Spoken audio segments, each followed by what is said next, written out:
Once upon a time, there were two kings. One king was wise, and the other was foolish. The foolish king loved cakes more than anything else. Each day, he commanded his bakers to make bigger and bigger cakes. But in order to keep making bigger cakes, he had to raise taxes on his people a little bit each year. The people fed their families and paid the tax. But each year, they had less left over to plant next year's crop. Each year, the crops they harvested were smaller and smaller, and the fields in the kingdom grew smaller and smaller too. The wise king was very different. He knew it was important to defend his kingdom, so he used his taxes to build a strong army.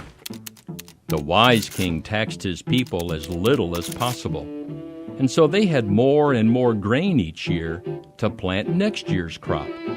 Each year, the crops they harvested were bigger and bigger, and the fields in the kingdom grew bigger too.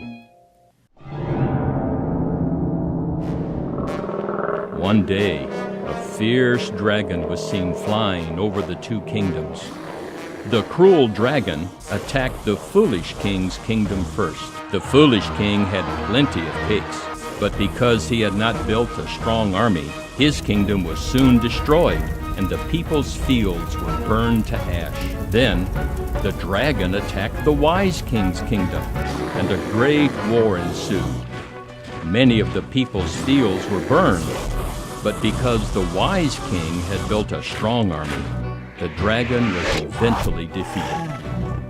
The people were saddened by the destruction of their crops. Fortunately, they had plenty of grain stored up and soon replanted their fields. Before long, their fields were as green and fruitful as they'd ever been. The people never forgot the wisdom of the wise king and told the story of the dragon to their children and their children's children. So the kingdom remained strong and continued to grow, and the people lived happily ever after.